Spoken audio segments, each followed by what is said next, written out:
아주 오랜 기간 동안 계속해서 지지와 성원해 주신 지역민들께 먼저 감사 인사드리고 또 그만큼 또 무거운 책임감을 느낍니다. 앞으로 멋진 의정활동 통해서 지역민들께 보답하도록 하겠습니다.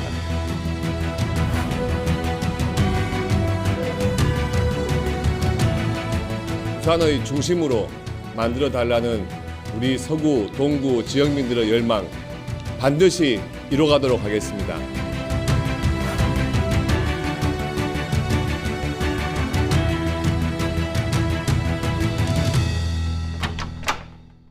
안녕하십니까, 조경건입니다. 국내 정치 상황에 미국 대선까지 숨가쁜 한 주였습니다. 공천 관련 의혹과 대통령 기자회견까지 지켜본 시민의 한 사람으로서 또 정치학자로서 힘들기도 했습니다. 민심은 천심이라는데 대통령 기자회견과 간담회를 지켜본 민심의 향방이 궁금합니다. 오늘도 초선 국회의원과의 대담 준비돼 있고 북한의 우크라이나 파병도 토론하겠습니다.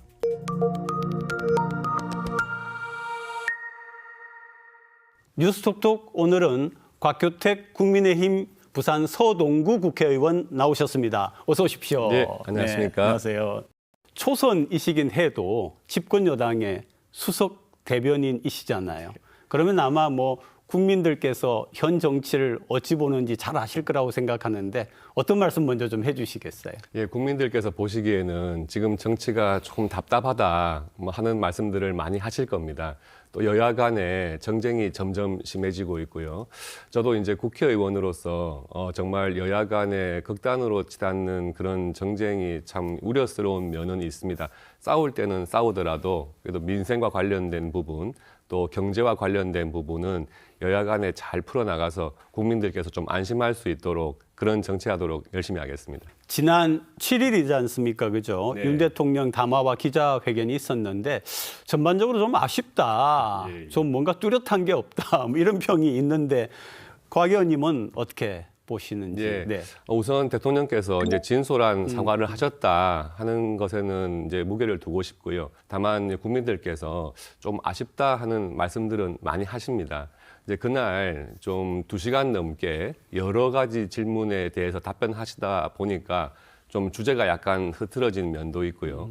또 이제 사실관계를 이제 명확하게 말씀 못 하시는 부분도 있는데 이제 일부분은 지금 수사 중인 부분이 있거든요. 이제 그런 부분에 대해서 혹여라도 대통령께서 방향을 제시했다 이런 또 오해가 있을까봐 이제 그런 부분에 대해서는 또 명쾌한 설명은 좀 못 하신 부분도 있어서 네. 이제 그런 부분들이 조금 아쉬움으로 남는 것 같습니다.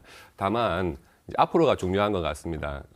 그날도 이제 제2부속실장을 임명을 했고요. 앞으로 또 특별감찰관 임명을 하면 또 받겠다 하셨으니까 향후에라도 이제 그런 좀 불필요한 오해가 안 생기도록 예방을 하고 또 여사님도 당장 이제 다음 주에 있을 순방에 동행하지 않겠다 하시지 않았습니까? 국민들께서 불편하시지 않도록 최대한 또 활동도 좀 자제를 해야 될 것 같고요. 그리고 인사쇄신에 있어서도 지금 준비는 하고 있다. 이제 필요한 시기에 어느 정도 이제 인사를 통해서 좀 국정쇄신을 하겠다 하는 방향을 제시하셨으니까 이제 그런 부분들이 국민들께서 보시기에 좀 속도감 있게 좀 진행이 되면 또 현재의 좀 낮은 지지율도 회복하고 또 국민들의 신뢰도 좀 회복하실 수 있지 않을까 그런 생각이 듭니다. 네, 그리고 또 사실 그동안에 국민 마음이 불편했던 게 정부와 여당 사이에 보이지 않는 그런 긴장 혹은 갈등이었지 않습니까? 예. 사실은 한동훈 당대표 또 윤 대통령 관계가 아직도 좀 그런 모습을 보이고 있고요. 특히 이제 그 간담회에 있은 하루 뒤에 잘하셨다 이런 얘기가 아니라 또 이제 특별감찰관 비롯해서 요구를 하고 이렇게 했는데 이런 관계는 어떻게 앞으로 좀 진행이 될 것 같습니까? 예, 이제 국민들께서 보시기에 여당과 정부의 관계가 왜 이렇게 불안한가 하는 우려들을 많이 하시죠. 충분히 국민의힘과 또 정부에서도 그에 대해서 귀를 기울여야 할 것 같고요. 다만 이제 의사소통이 그동안에 조금 부족했던 면이 있다면 앞으로 이런 부분들에 대해서 늘려가야 하는 건 확실하고요. 두 분이 그동안에 인간적인 관계를 오래 유지해 왔지만 이제 지금은 국가를 위해서 다 국정에 몸을 담고 있기 때문에 그런 어떤 인간적인 관계보다는 국민들을 위해서 어떤 일을 해나갈까 그게 조금 더 집중을 해야 될 것 같고 그렇게 한다면 또 이제 국민들께서 보시기에 아 이제는 좀 화합하는 모습으로 간다 하는 모습을 보여드릴 수 있다고 생각을 합니다. PK, TK 이런 얘기 별로 안 하고 싶은데 예, 그래도 예. 이번에 이제 대담을 대통령이 하시면서 네. 지지율이 네. 소위 TK 지역에서도 그렇게 빠진 것에 대한 언급이 약간 있었던 것 같습니다. 네, 예. 그러니까 그만큼 이제 신경을 쓴다는 얘기겠죠. 그런데 사실은 PK 우리 부산 경남 같은 특히 부산 같은 경우에는 절대 다수의 의석을 예. 한 의석만 빼고는 전부 국민의힘으로 지금 국회의원을 만들어 드렸는데 예, 예. 홀대론이 오히려 좀 나오는 것 같습니다. 이 부분 어떻게 생각하세요? 여러 가지 정책 면에서 볼 때 부산을 좀 우선시하는 정책을 하는 것은 맞습니다.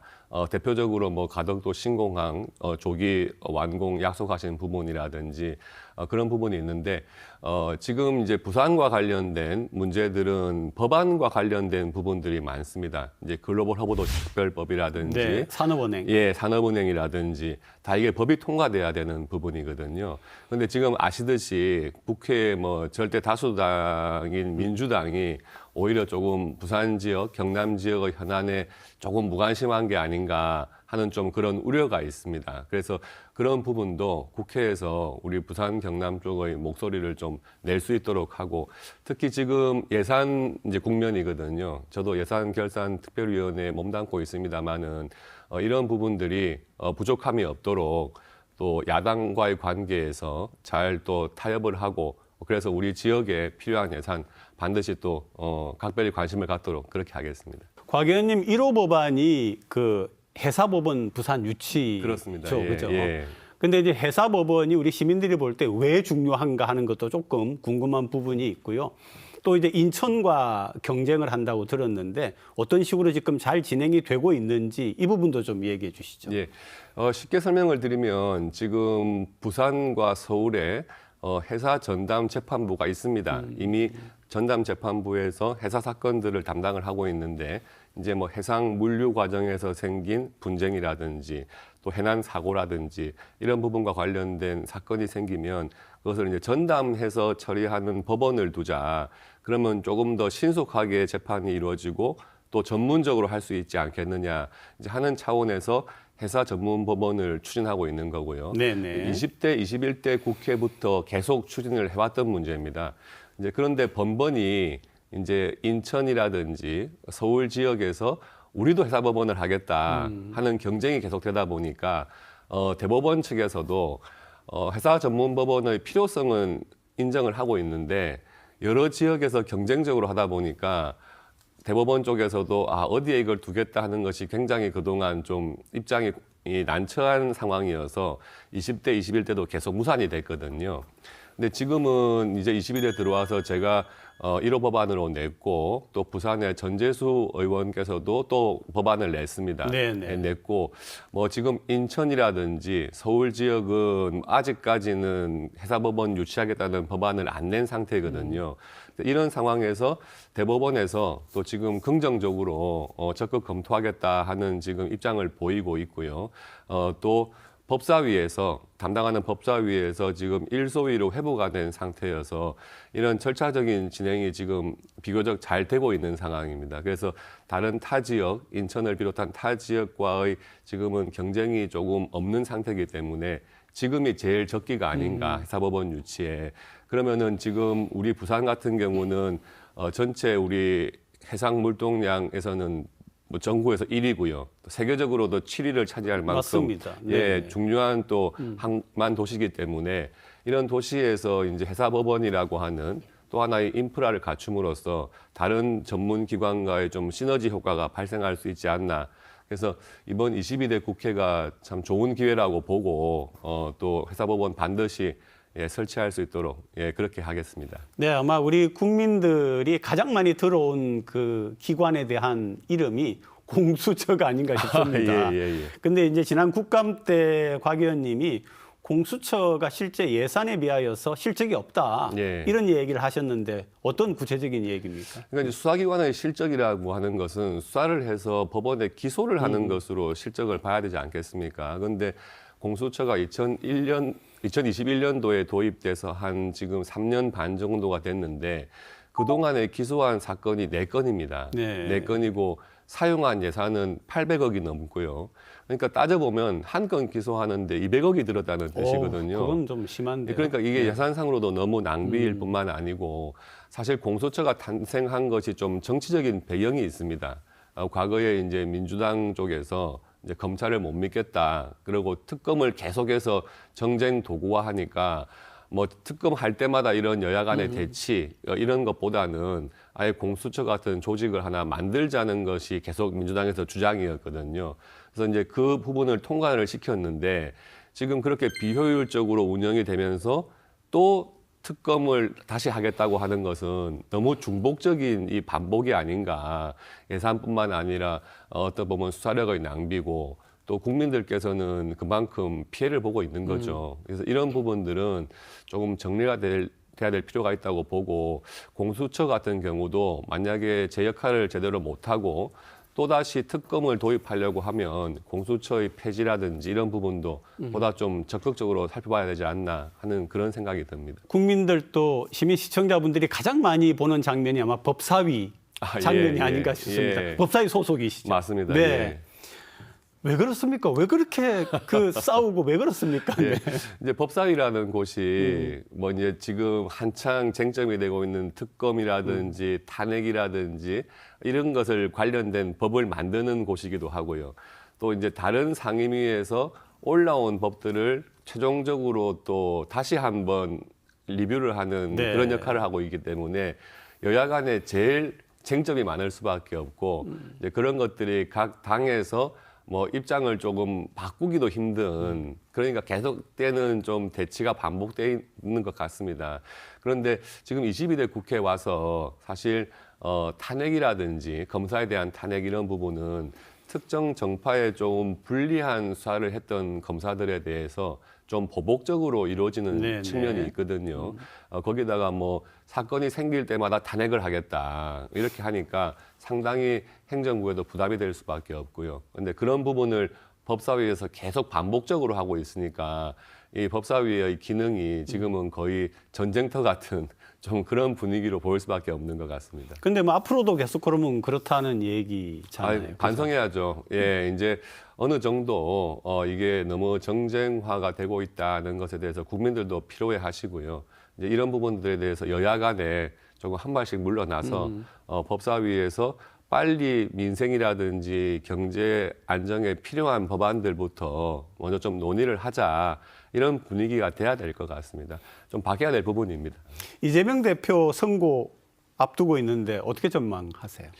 뭐 법조인으로서 본다면 지금 이제 11월 15일이 공직선거법 위반 선고고요. 25일은 위증교사 사건 선고인데 두 사건을 보면은 사실 증거관계가 명백하다고 보여집니다. 그래서 공직선거법 위반도 유죄 선고될 것으로 예상을 하고요. 특히 위증교사 같은 부분은 그 교사를 하는 그 내용이 적나라하게 녹취까지 돼가지고 있는 상태고 또 이제 위증을 한 장본인이 그 부분을 인정을 하고 있기 때문에 위증교사도 사실상 명백한 유죄로 보여지거든요. 네. 그러니까 민주당 쪽에서는 지금 1심 선고를 앞두고 좀 좌파 단체와 같이 거리에 나서 가지고 장외투쟁도 하고 이제 이런 상황인데 사실 국회에서 다수당을 차지하고 있는 입장에서 장외투쟁을 한다 하는 것은 사실 국민들께서 보시기에 좀 납득하기 어려운 면이 있죠. 근데 이런 부분은 아마 이재명 대표에 대한 선고를 앞두고 좀 법원에 대한 압박도 될 수가 있고요. 뭐 이때까지 또 해왔던 그런 수사검사에 대한 탄핵이라든지 이런 부분들과 연계해서 볼 때 너무 이 방탄 국회로 몰고 가는 것이 아닌가, 예, 방탄 정치를 하고 있는 것이 아닌가, 좀 그런 생각이 듭니다. 이제는 좀 부산 관련 얘기로 좀 넘어가 보겠습니다. 예. 에어부산 분리 매각도 강조를 하고 계신데 지금 상황이 어떻게 돌아가고 있습니까? 대한항공이 아시아나항공을 합병하는 과정에서 그렇죠. 이제 에어부산을 포함해서 통합 LCC, 이제 저가 비용 항공사, 저비용 항공사 세 곳을 합쳐서 통합 LCC를 만들기로 했는데 당시만 하더라도 이 통합 LCC의 본사를 이제 부산에 두겠다 하는 것이 또 대한항공 측과 정부의 입장처럼 보였거든요. 근데 지금 합병이 마무리되는 가는 과정에서 대한항공 측에서 통합 LCC의 본사는 서울, 인천이나 서울로 한다든지 하는 입장을 보이고 있고요. 이 부분에 대해서 아쉬운 것이 또 국토교통부 같은 정부 부처에서 뭐 그런 부분은 사기업에서 결정할 문제다 하는 좀 소극적인 입장을 보이고 있기 때문에 부산 지역 국회의원들이 굉장히 좀 답답해하면서 여러 각도로 대응을 하고 있는 상황입니다. 만약에 이 통합 LCC가 부산을 떠난다면 나중에 가덕신공항이 개항을 할 무렵에 가덕신공항을 거점으로 한 거점 항공사가 반드시 필요한데 맞습니다. 그때 가서 또 새로운 항공사를 만들거나 또 인수한다는 것은 굉장히 또 시간도 걸릴 수 있는 부분이고 비용 문제도 있고요. 그래서 통합 LCC를 본사를 부산에 두는 방안, 예, 그래서 에어 부산 분리 매각 같은 것도 이제 그런 차원에서 주장을 하는 것인데 이제 그런 부분들이 꼭 좀 관철이 될 수 있도록 예, 더욱더 노력하도록 하겠습니다. 그리고 그 북항 재개발 성공을 위해서 지원을 요청하셨다라고 들었고요. 네. 또 그 안에는 HMM 본사 부산 유치도 또 얘기하셨다고 하는데 이 부분도 좀 듣고 싶거든요. 예, 그렇습니다. 지금 HMM 같은 경우는 우리 대한민국의 제1의 또 해운 선사기도 하고요. 북항 재개발이 되면은 좀 앵커 기업이라고 할까? 이제 그 지역의 좀 발전을 선도하고 지역 일자리 창출에 기여할 수 있는 그런 이제 좀 기업이 필요한데 네. 우리 해운 선사 중에 제1의 HMM이 부산에 본사를 옮긴다면 뭐 더할 나위 없이 좋겠죠. 네, 네. 그래서 그런 부분들이 또 해양진흥공사라든지 관계 부처와 또 협의를 해야 될 부분이고요. 무엇보다도 HMM 자체가 본사를 부산으로 왔을 때 어떤 장점이 있다 하는 것에 대해서 충분히 저희들이 또 설명을 하고 기업 유치에 또 부산시와 함께 적극적으로 뛰어야 할 것 같습니다. 북항은 그 곽 의원님 지역구 예, 그렇습니다. 있는 거죠. 예. 근데 그 북항 재개발에 뭐 1단계 공사, 2단계 공사 해가지고 시민들 관심은 많은데 네. 뭔가 좀 이렇게 흡족한 네. 그런 진척이 없다라고 하는 느낌을 가지고 있거든요. 그렇습니다. 좀 국회의원으로서 또 지역구니까 좀 들여다보고 계시는지요? 예. 네. 지금 북항 재개발 1단계가 거의 마무리돼 가고 있는 시점이고요. 이제 2단계가 본격적으로 돼야 되는데 이 부분은 지난번에 부산 엑스포 유치를 성공을 했더라면 보다도 좀 신속하게 좀 운영이 됐을 건데 지금 엑스포 유치 실패 이후에 약간의 동력이 조금 떨어진 면은 있습니다. 그래서 이제 북항 재개발 부분을 담당하고 있는 부산 항만공사 네, 쪽에 네. 조금 더 적극적인 좀 관심을 좀 촉구를 하는 입장이고요. 부산시에서도 지금 컨소시엄 구성이라든지 부산 시민들에게 실질적으로 도움이 될 수 있는 그런 기업이라든지 그런 유치할 수 있는 것들을 좀 구체화해서 좀 신속하게 추진해 나가야 될 것 같습니다. 또 아마 그 구독운동장 그러면은 부산의 향수가 묻어 있는 굉장히 예. 오래되고 전통적인 그런 예. 운동장이었는데 그렇습니다. 재개발 들어가면서 처음에는 고층 아파트 얘기가 나왔다가 무산되고 예. 그러면 이제 어떤 방향을 좀 잡고 있습니까? 예, 사실 이제 말씀하신 것처럼 구독운동장은 부산 시민 전체에 조금 향수를 자극하는 그럼요. 상징적인 시설이죠. 네네. 그래서 지금은 이제 오래됐던 야구장이라든지 또 실내 체육관은 지금 철거가 된 상태인데 시민들께서 지금은 운동 시설로 잘 사용을 하고 계십니다. 그런데 지금 주 경기장, 축구장이 좀 노후화돼서 그 부분에 우리가 전용 축구 경기장을 조금 만들어야 한다 하는 생각은 뭐 같습니다만은 다만 그 재원 조달 방식에 있어서 이제 부산시에서 좀 고층 아파트를 지어서 그 수익으로 전용 구장을 건설하는 네, 네. 뭐 그런 안을 마련했다가 이제 주민들께서 또 반대하시고 그것은 취지하고 맞지 않다 하는 여론이 있어서 이제 국토교통부 심의 단계에서 뭐 저를 비롯한 또 다른 정치인들께서도 주장을 하고 하셔서 이제 그 부분은 일단은 보류가 됐고요.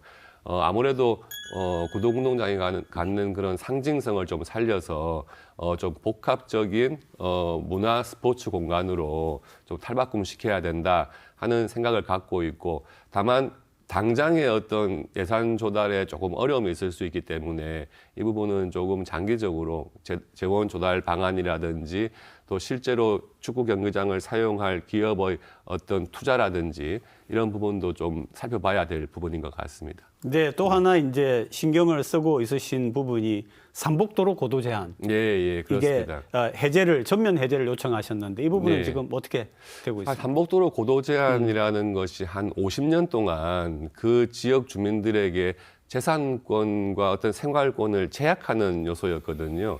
지금 부산에서는 뭐 중구, 영도구, 서구, 동구, 또 부산 진구까지 여러 군데 이런 삼복도로 일대의 고도 제한에 묶여 있어서 어떤 집을 조금 새로 짓고 싶거나 조금 개발을 하고 싶어도 상당한 제약 요소가 되고 있습니다. 네네. 근데 이제 이 부분이 그동안은 조망권 문제 때문에 고도 제한을 했었는데 사실은 지금은 바닷가 근처에 고층 건물이나 아파트들이 많이 들어왔기 때문에 조망권이라는 이유로 그 재산권을 제약하는 그런 부분은 이제 좀 전향적으로 봐야 되지 않을까 하는 생각이 들고요.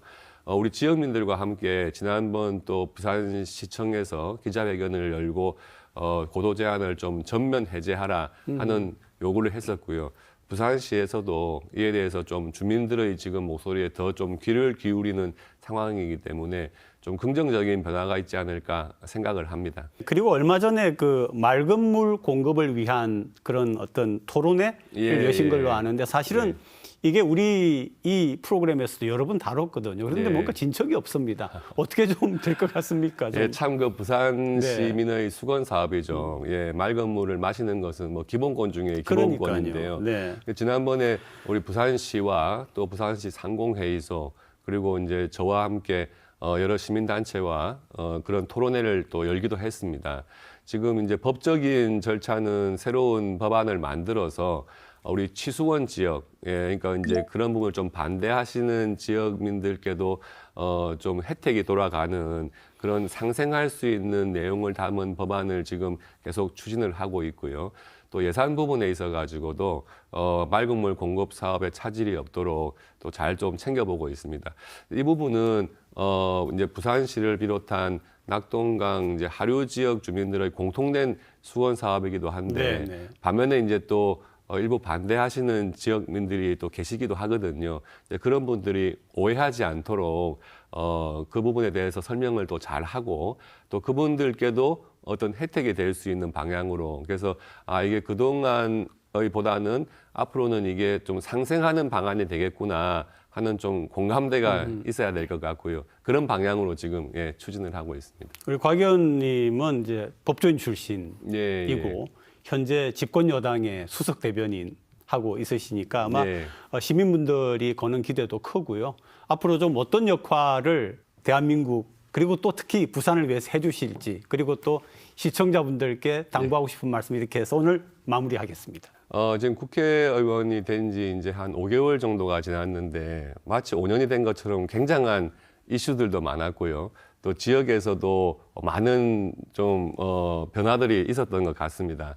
국회의원의 한 사람으로서 지금 여야 간의 이런 피곤한 정쟁은 빨리 마무리를 하고 우리 민생 또 지역의 경제 발전에 우선 도움이 되는 그런 법안이라든지 예산부터 먼저 챙겨보도록 하고요. 또 우리 지역은 부산이 이제 지방 도시로서 점점 인구가 이제 소멸하고 또 젊은 층이 떠나고 이런 도시로 됐는데 이런 부분들이 다시 반등할 수 있는 좀 계기를 만들도록 열심히 뛰도록 하겠습니다. 네, 곽 의원님 오늘 여러 가지 좋은 말씀 고맙습니다. 네, 감사합니다.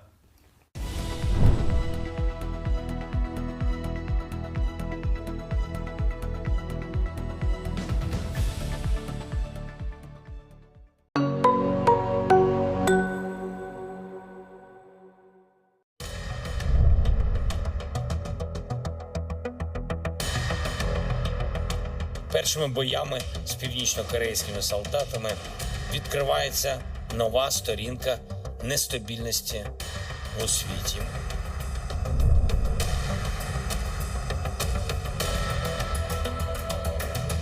If I'm president, I will have that war settled in one day, 24 hours.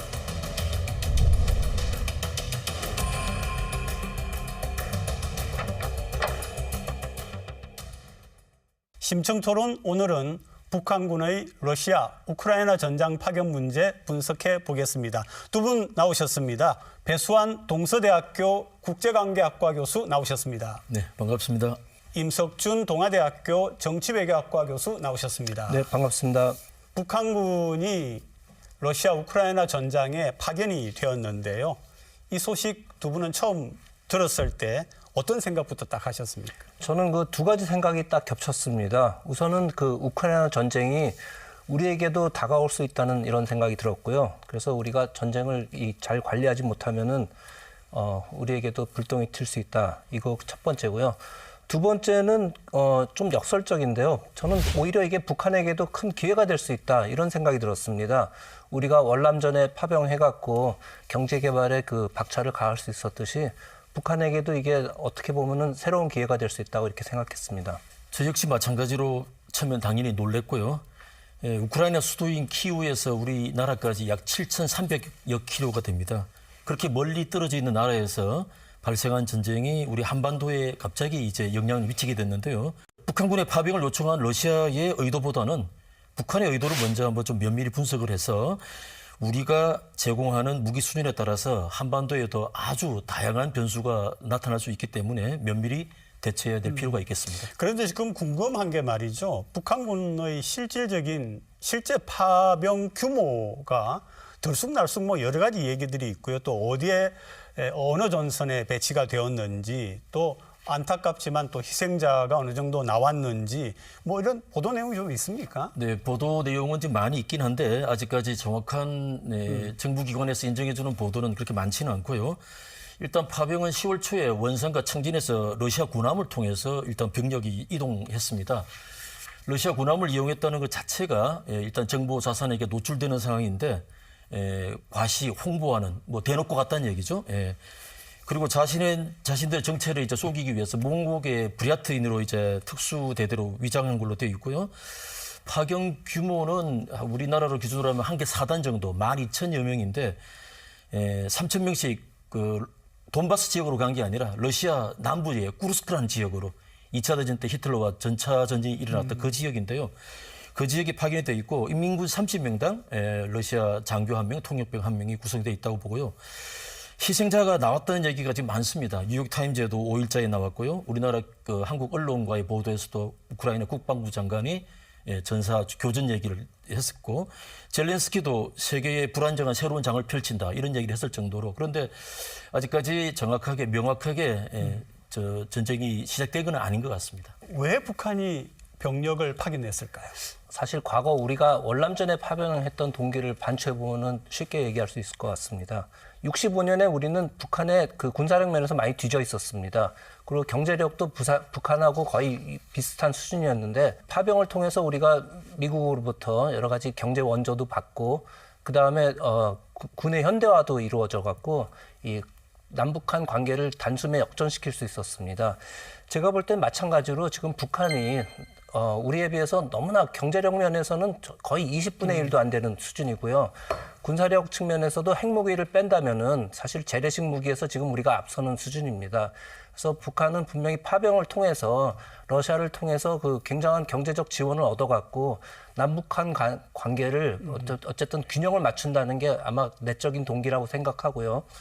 두 번째 동기가 있다 그러면 아마 중국에 대한 메시지도 담겨 있는 것 같습니다. 왜냐하면 그동안 이제 북한의 뒷배를 봐주는 국가가 유일하게 중국이었는데 사실 중국이 북한에 대한 지원이 어떻게 보면 좀 찔끔찔끔 지원을 해줬어요. 북한이 쓰러지지 않을 정도의 지원을 해줬는데 거기에 대한 불만이 굉장히 많은 거죠. 그렇다고 북한이 다른 카드가 있었던 건 아니죠. 그때는 이제 러시아 카드가 생겼기 때문에 북한은 중국에 대해서 너희만 우리를 관리하는 국가가 아니다. 우리도 대안이 있다. 이런 메시지도 보낼 수 있다고 생각합니다. 지금 현재 식량, 에너지, 군수품이 제일 부족한 상황이거든요. 왜냐하면 북한이 국제적인 제재를 받고 있는 상황이기 때문에 임 교수님 말씀처럼 월남전에서 파견되었을 때 당시에 저희 나라도 전방에 군인을 뺐을 때 미국이 제공한 게 F4 팬텀이라는 당시 최강의 그렇죠. 무기를 제공받은 적이 있거든요. 그런 차원에서 북한은 지난 작년에 김정은이 극동 지역을 갔을 때 바스토치니보다는 수호의 공장을 방문했듯이 그 전투기라든지 그리고 식량, 에너지, 군수품은 잠재적으로 러시아가 가장 많이 수출하는 품목 중에 하나입니다. 두 번째로서는 공통적인 러시아와 북한은 공통적인 반미 정세를 갖고 있고요. 또 서방의 제재를 동시에 받고 있는 국가이긴 한데 북한이 국제사회에 고립된 상황에서 러시아와 협력을 강화하게 되면 내부 체제 안정에도 굉장히 도움이 되지 않을까. 뭐 그런 차원에서 북한이 병력을 파견했을 것 그럼 같습니다. 거꾸로 이제 러시아는 왜 북한을 끌어들였을까요? 단순히 병력이 부족했습니까? 크게 네 가지로 저는 보는데요. 군사적인 이유, 말 그대로 병력이 제일 부족한 게 첫 번째고요. 그리고 아까 말씀드렸던 국제협력 공조가 있을 거고, 그리고 쿠르스크 지역에 북한군을 배치함으로써 쿠르스크 지역을 방어하고 있는 러시아 군대를 지금 동부전선, 돈바스 지역으로 옮기는, 그래서 병력의 여유를 좀 확보할 것이고, 또 전쟁이 장기화가 될 경우에 대비할 것인데, 첫 번째 병력이 가장 큽니다. 일단 사상자가 지금 러시아 같은 경우에는 약 50만을 보고 있고요. 전사자가 통계가 러시아가 발표를 하지 않는데 5만에서 최대 20만까지 보고 있습니다. 그러면 초등학교에서 제일 무서운 게 학부모듯이 그 자식을 잃은 러시아의 엄마들의 그렇죠. 원성이 자자하기 때문에 푸틴의 정치적인 위기가 올 수가 있죠. 그래서 북한 말고는 주변의 벨라루시라든지 기타 등등에서 10,000명 단위의 군대를 파견할 국가가 지금 현재 러시아에서는 동맹국이 전혀 없습니다. 그래서 그게 가장 큰 이유이기도 하고요. 그리고 아까 말씀드렸다시피 돈바스 지역을 조금 더 보강할 수도 있고, 그리고 이제 트럼프가 안 돼서 모르겠는데 전쟁이 장기화가 된다 그러면 러시아도 우리를 도와주는 이런 우방국들이 있다는 것을 널리 홍보해서 전쟁을 더 유리하게 이끌어가는 그런 포석이 깔려 있다고 봐집니다. 간단히 제가 하나만 추가하겠습니다. 제가 보기에 러시아의 최고 전성기는 냉전 시기였던 것 같습니다. 그 당시 미소 냉전 시기에 존재감이 있었는데 냉전이 해체되면서 러시아가 가장 피해를 입은 국가 중에 하나라고 생각하는데요. 오히려 중국이 부상하면서 존재감이 없어졌죠.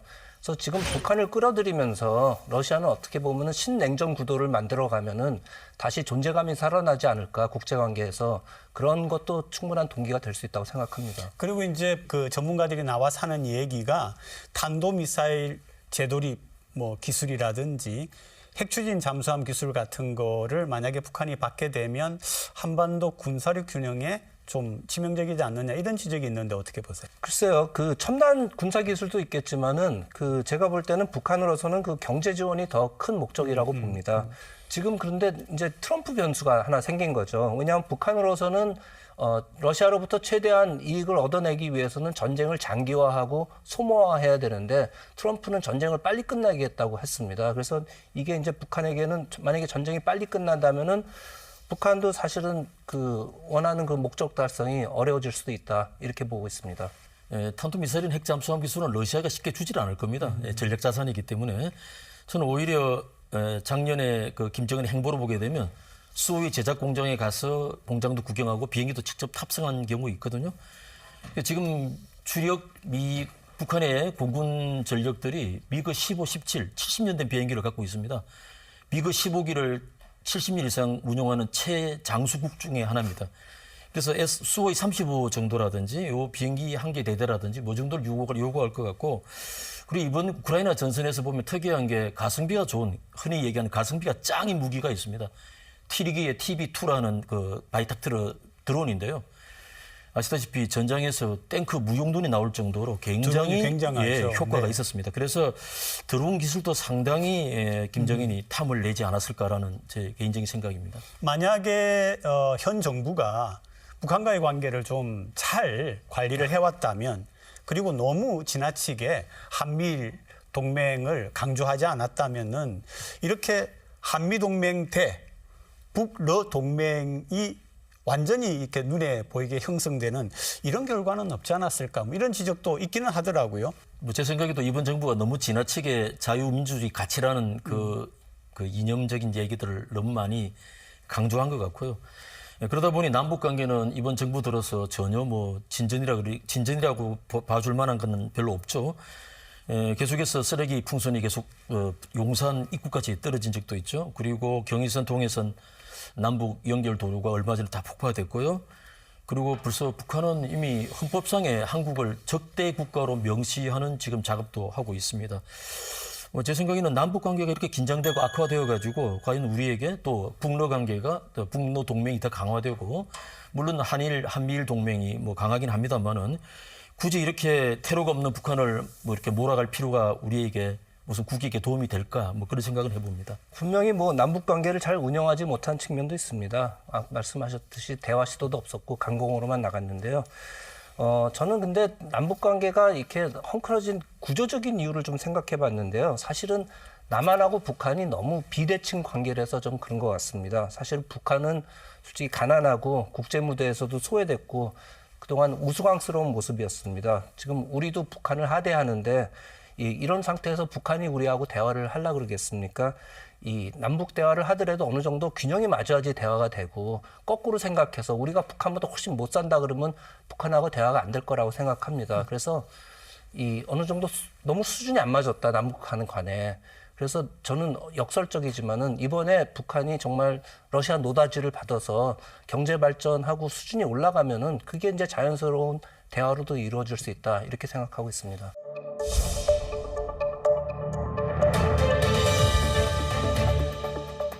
엄청난 천연가스, 곡물, 그다음에 뭐 원유라든지 뭐 엄청나게 많기 때문에 중국 카드가 굉장히 이제 소멸된다.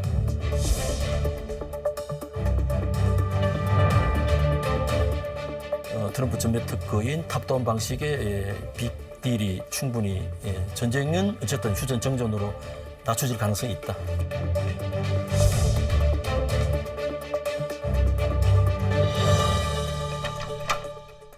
어떻게 보면은 이 세력 균형 관계가 약간 변하는 그런 측면이 있는데요. 중국은 어떤 마음일까요? 네, 중국은 당연히 안 좋죠. 네. 중국이 어떻게 보면 북한 카드를 갖고 있는 유일한 국가였는데 북한에 대해서 독점권을 행사했죠, 사실은. 그리고 이제 국제사회에서는 북한 정권을 이제 미치광이 정권으로 몰아세웠고 그 미치광이를 유일하게 다룰 수 있는 국가가 중국이라고 이렇게 생각했는데, 그리고 중국도 북한 카드를 이용해서 우리한테도 접근했고 미국한테도 접근했고 일본한테도 사용했는데 이제 북한 카드가 중국은 이제 사라지는 거예요. 까놓고 얘기해서 러시아가 북한에 줄 수 있는 원조는 제가 보기에는 중국하고는 차원이 다르다고 생각합니다. 엄청난 천연가스, 곡물, 그다음에 뭐 원유라든지 뭐 엄청나게 많기 때문에 중국 카드가 굉장히 이제 소멸된다, 이렇게 볼 수 있겠습니다. 러시아하고 우크라이나 전쟁을 초반에도 그죠, 굉장히 열심히 좀 휴전을 시키려고 애를 썼는데 지금까지 굉장히 길게 봤어요. 잘 안 되는 이유가 뭘까요? 우크라이나 전장에서 러시아와 우크라이나가 전쟁을 벌이고 있지만 제가 봤을 때는 우크라이나가 주요 역할을 하는 게 아니고 미국과 러시아의 싸움이라고 저는 보거든요. 기본적으로는. 왜냐하면 나토와 서방의 지원이 없으면 간접 전쟁이에요. 러시아가 우크라이나 독자적인 전쟁 수행 능력이 없기 때문에 그렇습니다. 그래서 이 전쟁에서는 지금 명분 싸움이 굉장히 중요한데 2년 반이 넘어가고 있는 상황이기 때문에 여기서 전쟁을 포기하거나 지속하지 않으면 패전이 된다 그러면 미국도 나토도 러시아도 정치적인 타격이 굉장히 심합니다. 여기 이 상황에서. 그래서 이게 전쟁 종료할 수 있는 명분을 만들어줘야 되는데 다행스럽게 트럼프의 당선은 꽤 호재로 일단은 봐지고요. 휴전하기 위해서는. 두 번째는 이제 상호 불신의 문제인데 휴전이나 정전이 되더라도 과연 우크라이나와 러시아 간에 이 신뢰가 하락이 되어 있는데 이게 회복이 될 것이냐, 진행이 될 것이냐가 문제이기도 하고요. 제일 부가한 조건 중에 하나가 나토 문제라든지 러시아가 지금 차지하고 있는 돈바스 동부 지역 문제라든지 이런 문제들도 아직 남아있기 때문에 쉽게 휴전이 되지 못하는 이유 중에 하나입니다. 그렇죠. 또 우크라이나 입장에서는 사실은 어느 정도 영토 회복이 되지 않으면 정전할 수 없다는 이런 입장인데요. 지금 영토의 20% 정도를 잃은 상태고 2016년에 잃어버린 크림반도까지 합치면 아마 30% 정도까지 될 수 있을 겁니다. 만약 거꾸로 얘기해서 우리 한국전쟁 때 만약에 휴전선이 서울 이남에 무슨 수원 정도에서 그어졌다면은 누가 찬성할 수 있겠습니까? 그 당시.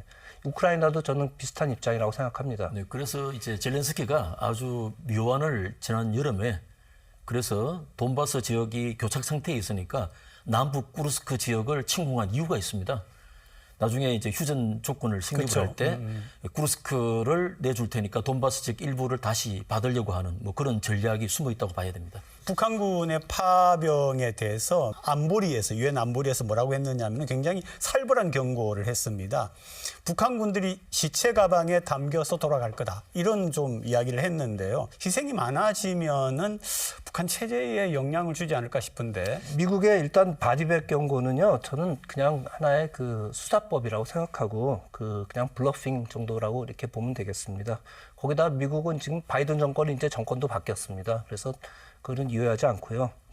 그 북한군의 희생이 체제에 영향을 줄 거다. 저는 그렇게 생각하지 않습니다. 왜냐하면 북한은 독재 정권을 운영하는 상황에서는 이 숫자도 조작할 수 있을 뿐만 아니라 오히려 죽음을 갖다가 영웅시하고 애국주의로 이렇게 환원할 수 있는 그러한 아주 좋은 기술이 있다고 생각을 하기 때문에 전혀 정권이 흔들리지 않을 거다 이렇게 봅니다. 북한으로 봐서는 제가 봤을 땐 트럼프의 당선은 어떻게 보면 인명 손실을 줄이는 데는 엄청나게 유효한 역할을 할 겁니다.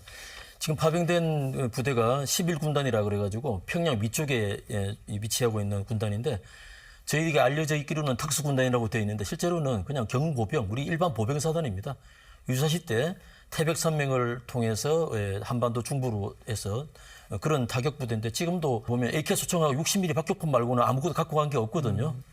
총알 바지로 지금 간 건데 만약에 전쟁이 장기화된다 그러면 엄청나게 인명 손실을 북한에서는 우리 월남전처럼 똑같이 그 대가를 얻을 수 있는 기회이긴 한데 아마 전쟁이 어떻게 미국 대선으로 인해서 어떻게 진행될지는 저도 모르겠습니다. 그리고 윤 대통령이 좀 시간이 좀 지난 것 같긴 한데 북한군 파병 초기에는 공격용 무기를 제공할 수 있다라고 했다가 지난 목요일이죠. 그 국민과의 대담에서는 방어용 무기부터 이렇게 이제 이야기가 좀 수정이 됐습니다만은 그런 그 무기 제공에 대해서도 우리가 좀 전문적으로 분석을 해봐야 되고요. 또 참관단 파견 얘기도 있었습니다.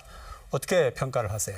어제도 보면 모니터링 참관단 얘기는 계속 나오고 있습니다. 그 정도 수준에서 유지하는 게 맞을 것 같고요. 원래는 군이라든지 국정원이 개입해가지고 북한군 포로를 신문하고 탈북도 유도하고 그다음에 공격용 무기도 많이 이렇게 우크라이나에 지원한다는 이런 얘기도 있었는데 제가 봤을 때는 러시아와 이제 전쟁이 만약에 종결됐다고 가정을 했을 때 러시아와 우크라이나 두 나라를 어떻게 이렇게 위상을 보면 우크라이나와 우리나라와 교육 규모가 전쟁 이전으로 가면 1조 규모입니다. 그런데 러시아와 교육 규모는 30조 정도 됩니다. 그러니까요. 불과 비교자초도 안 되는 거고 영원한 한반도의 4대 강국 6자회담의 주 역할을 하는 러시아와의 우크라이나를 단순 비교하기는 사실 어려운 거죠. 그래서 이제는 그런 부분들은 우리 국익을 생각해가지고 대통령실도 조율을 하지 않을까라고 생각을 합니다. 저는 그 참관단이나 고문단 뭐 이런 어떤 종류의 그 국민 파견은 반대합니다. 그 이유는요.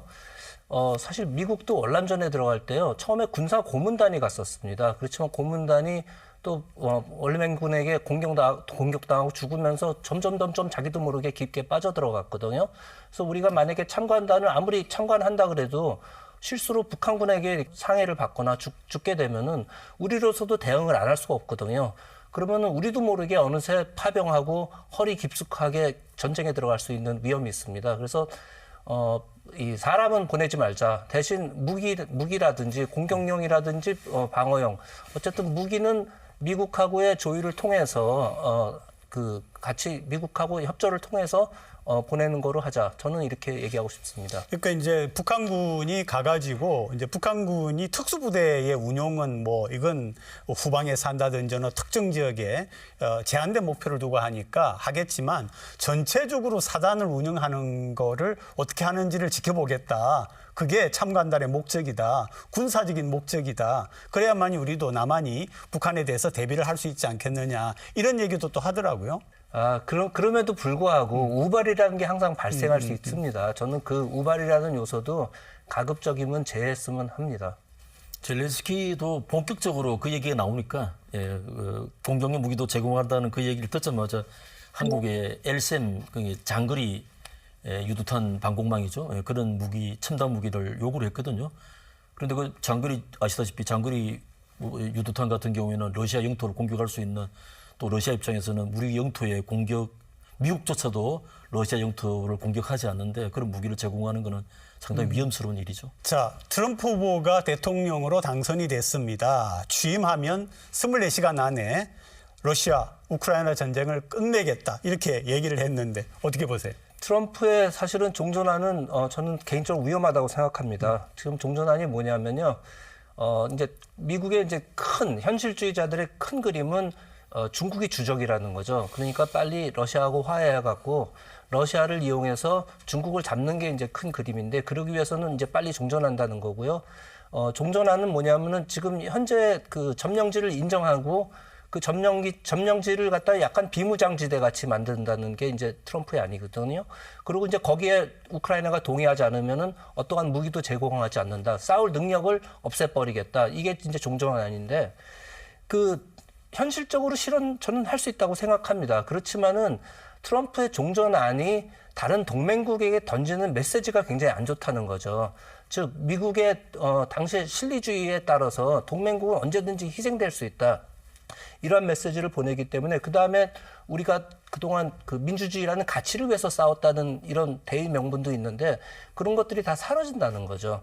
그래서 저는 그 굉장히 위험하다. 트럼프의 그런 종전안은 그렇게 생각합니다.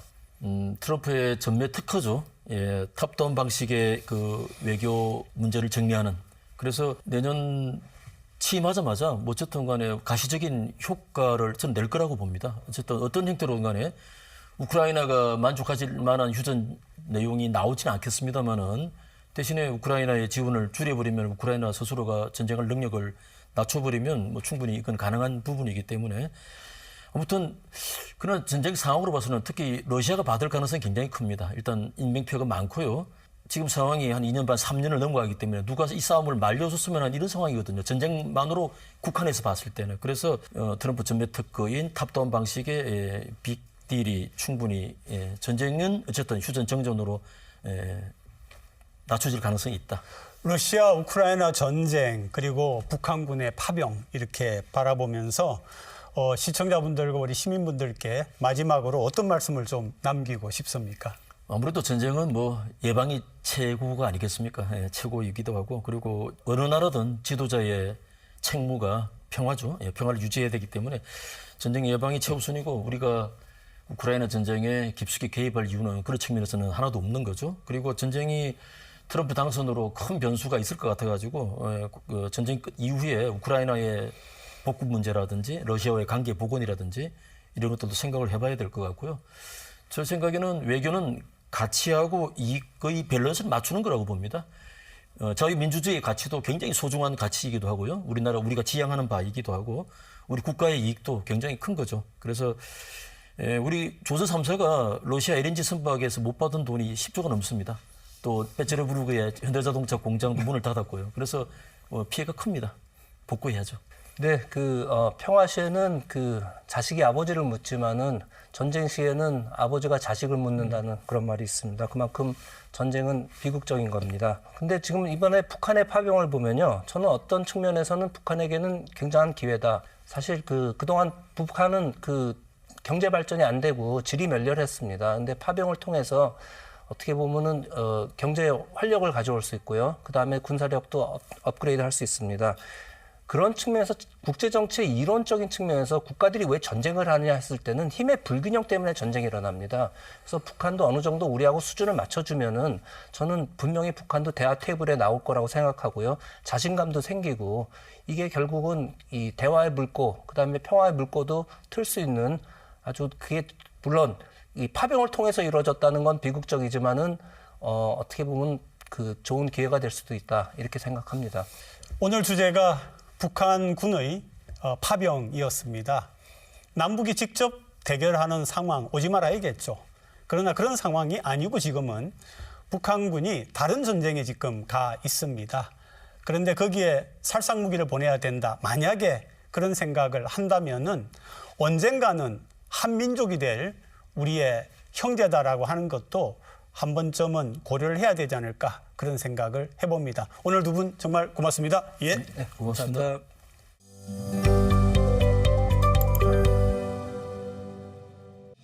통계청 자료에 따르면 부산 인구는 지난달 기준 327만 1000여 명으로 전달인 지난 9월에 327만 3000여 명에서 한 달 새 2400명이 줄었습니다. 이런 추세가 이어질 경우 오는 2031년쯤에는 308만 명까지 감소해 인천시에 역전당할 것으로 예측됩니다. 부산시가 최근 부산 시민 17,000여 명을 대상으로 동백패스 이용자 만족도 조사를 벌인 결과 76.5%가 대중교통 이용이 증가했다고 응답한 것으로 나타났습니다. 일주일 기준 대중교통 이용 일수는 4일에서 5.21로 1.21이 늘었고 자가용 이용일은 1.6일에서 0.8일 줄어든 것으로 분석됐습니다. 더불어민주당 부산시당이 지난 5일 부산시정을 진단하고 대안을 제시하는 시정평가 대안특별위원회를 발족했습니다.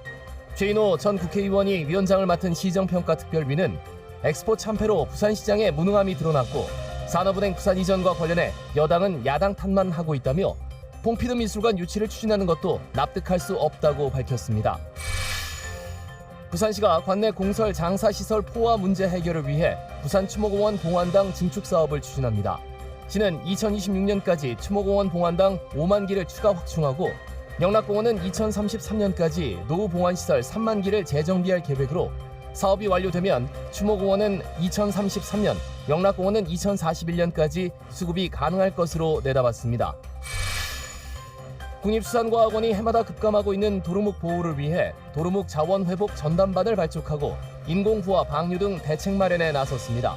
겨울철 동해안의 대표적인 어종으로 2016년 최대 어획량 7,497톤을 기록했던 도루묵은 2021년 2,761톤, 올 들어 9월까지는 135톤으로 해마다 어획량이 줄고 있습니다. 시사 포커스인은 부산에서 만드는 시사 토론 프로그램입니다. 우리 지역 문제를 주로 다루지만 가끔은 국제정치 얘기도 하는데요. 우리는 왜 국제정치에 관심을 가져야 할까요? 세계는 다 연결되어 있고 결국 우리 삶에도 영향을 미치기 때문입니다. 민생도 어려운데 무슨 국제정치냐 하실 수 있겠지만 결국은 먹고 사는 문제이기 때문입니다. 시청해 주셔서 감사합니다. 다음 주 일요일 아침에 다시 찾아뵙겠습니다. 고맙습니다. No, I'm not colorblind. I know the world is black and white.